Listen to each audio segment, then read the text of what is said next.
Hey team, and welcome to another Magical Elections video. In this video we're going to cover the magical elections available to us between the full moon on September 13th until the new moon on September 28th.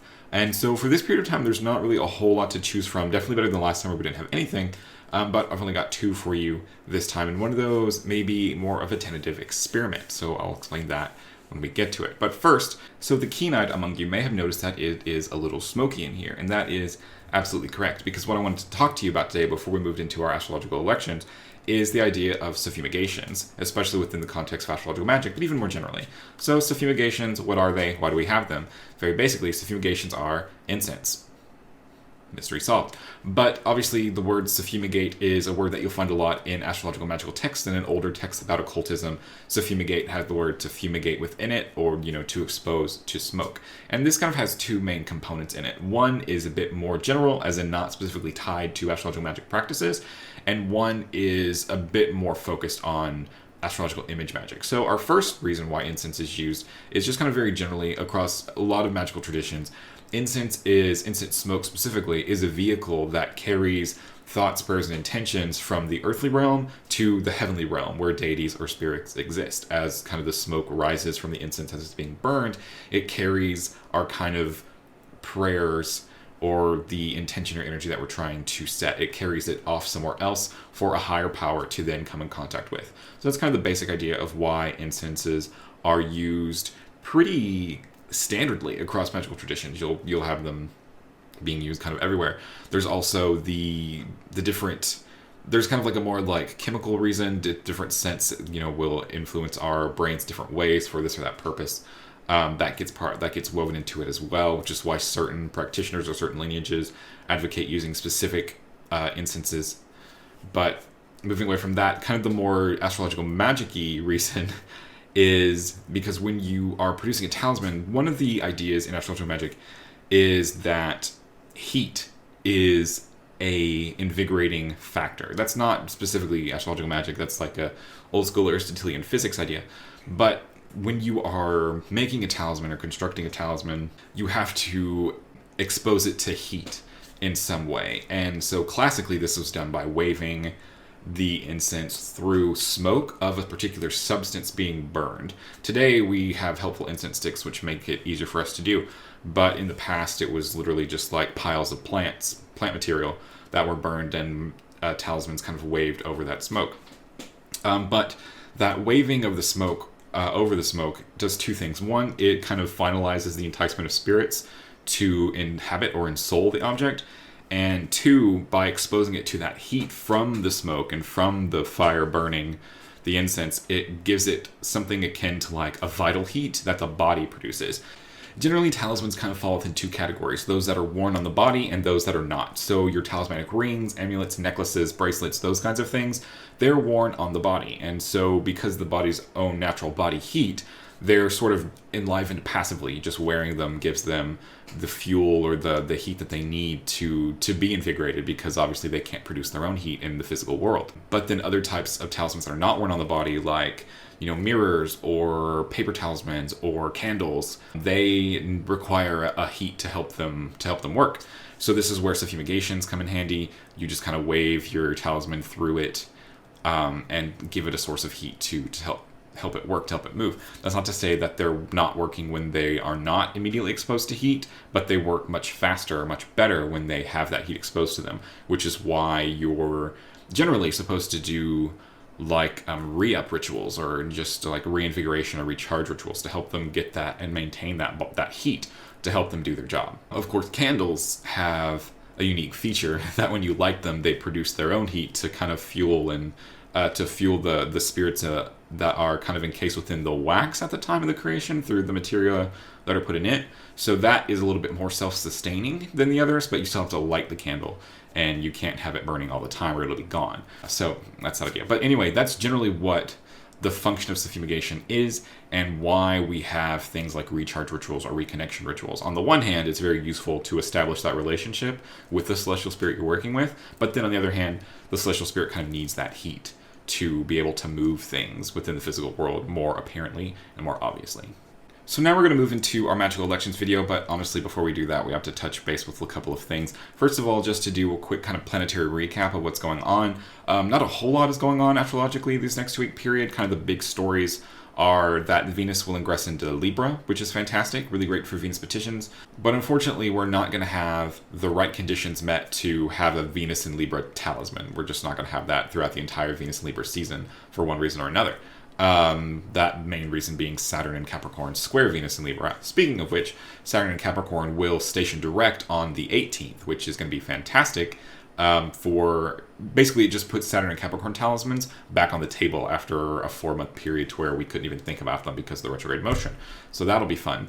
But other than that, not a whole lot really happens, and there aren't any planetary talismanic options for this 2-week period, but I will do a brief heads up for anybody who's looking for in the future. Halloween, kind of ironically, does feature an opportunity for a Jupiter and Sagittarius talisman. So if anybody is kind of planning for that and wanted a bit more time to get things together for it, this is your warning now. Because I'll probably forget to mention it again until that 2-week period. So anyway, right now we're dealing with a waning moon phase, so we're looking at things primarily to banish or get rid of, or to diminish, just to kind of focus more in on the moon's natural energy there, is to get rid of and to diminish and let go of things. So that's really what we're going to focus on, and we only have 2 talisman opportunities for that. So our first electional talisman is for a 5th mansion of the moon talisman, and it takes place on September 19th in the wee hours of the morning. And the 5th mansion of the moon is actually really fun. It is primarily about gaining knowledge or information, but it does have also the power to do dream work with. Texts talk about it more as in like getting information from dreams. Otherwise having kind of precognitive experiences within dreams. And so I say all that, and I show this selection, but the waning moon is not generally ideal for these kinds of things. So one part of the talisman is about gaining knowledge. So it's really good for, studying or things like that. Like if you just really want to know more about a topic or you want help with like school or academic work, the 5th house mansion is really great. I wouldn't do that part. If that's what you want for this talisman, I wouldn't do that during the waning moon phase. That's more of a waxing moon phase. But I'm also not 100% convinced that like dream work and those kinds of related activities are specifically waxing moon things. So I offer this one kind of as a probably not ideal, worst case scenario, it doesn't work, but I'm actually very interested in making this one personally to see if it works or kind of what its effects are during a waning moon phase. So this is my experimental election for this video. Take it or leave it. Obviously, if you're not comfortable with it being waning, that's totally fine. Lunar Mansion talismans are very much in tune with lunar phase in a way that other elections or that other talismanic pieces aren't necessarily. So we are very sensitive to that.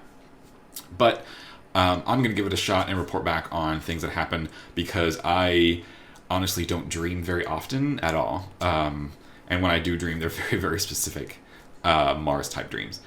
So taking a look at our election for this talisman, you have the moon here in the 5th mansion, in the 10th house, so she's in the right mansion, she's angular. Yes, of course, she is going to be conjoined close to the fixed star Algol. At this time, we're not drawing Algol imagery or symbolism or power into this talisman, so don't worry about it too much. Of course, if you are concerned about that, absolutely feel free to pass up on it. Totally fine. And the moon is going to also apply a trine to the sun down here in the 2nd house. And now the sun is, of course, the ruler of the 1st house, which is good. But really the point or the power that we're trying to draw from here is that the sun is the source of truth and clarity. And that's obviously really good when you're trying to, divine the future or get this kind of clarity or insight from dream work. So obviously that's what we want. You may have noticed that the moon is not super close to the MC as she normally is in a lot of my elections. I typically want her right there. But the reason there's space here is because I wanted to give there to also be a chance for this for the ascendant to be in a trine with Jupiter. And I wanted that to be there primarily because since we are dealing with a waning moon talisman, a waning moon phase, for this talisman that probably is closer aligned to the waxing phase, I wanted to have this stabilizing, allowing factor of Jupiter in a moon phase that is more about releasing and letting go. We need to kind of hold on to some of that while we're doing this. So that was the point of that. Our second talismanic election for this 2-week period actually takes place on September 26th, again in the early hours of the morning. We have Leo rising. And the 12th mansion of the moon is one I've featured several times in past videos, and it's just because the 12th mansion is a really great waning talisman, a really great waning mansion. Historically, it's colored as being more malevolent or cursish, like cursing-ish, and that's because its function is primarily about breaking apart, disillusion, those things that we typically don't want or like. But obviously there are very positive expressions or applications of that kind of force. You know, getting out of a bad relationship, letting go of something in the past that's hurt you, breaking a bad habit, those kinds of things. So it's really great. It's still really great energy to jump into when you need it, which hopefully isn't that often. And so when it comes to making these elections for talismans that are a bit rougher, I always try to make the elections themselves a little bit softer, and we kind of see this here a couple different ways. So we have the moon in the 12th mansion here, conjoined the ascendant. The Lord of the first house is down here, kind of co-present with Venus. I wanted that to kind of soften it up. Obviously, they're kind of far apart for a conjunction, but they're still present. And we're moving past this difficult Mars aspect here. But really kind of the main thing that we're talking about here is, honestly, this could have almost been a Regulus fixed star talisman, except for the moon is applying a trine to Saturn, which obviously won't work super well for Regulus when we're looking for connections with Mars, Jupiter, or the Sun for that specifically. I really liked this trine to Saturn being involved. Obviously, the connection with a malefic planet is a bit more appropriate for a talisman that's more about breaking something or, you know, giving space to something. Like you want kind of that buffer where things don't go... where things aren't generally easy because you're trying to break something apart. But that doesn't mean that I would still want that with a square or an opposition, or even a conjunction might be a little bit too harsh. So I really thought the trine was very appropriate here for this. And then, kind of like I mentioned in the last election, where I brought out the trine to Jupiter with the ascendant, you can actually do that here. If instead of like the 4:20 a.m. time, if you wanted to wait, or I'm sorry, if you wanted to go a little bit earlier, till like 3:45 to get the Jupiter trine with the ascendant on top of everything else, that's totally fine too. Just to have that more stabilizing and supportive aspect from Jupiter to kind of help you through whatever difficulty you're experiencing. Alrighty, so those were our 2 talismanic elections for this 2-week period. Better than nothing, but obviously not super great, and still no planetary elections to speak of. So join me next time for the Libra New Moon. Now that all of the classical planets are direct, maybe we'll be able to get something out of somebody.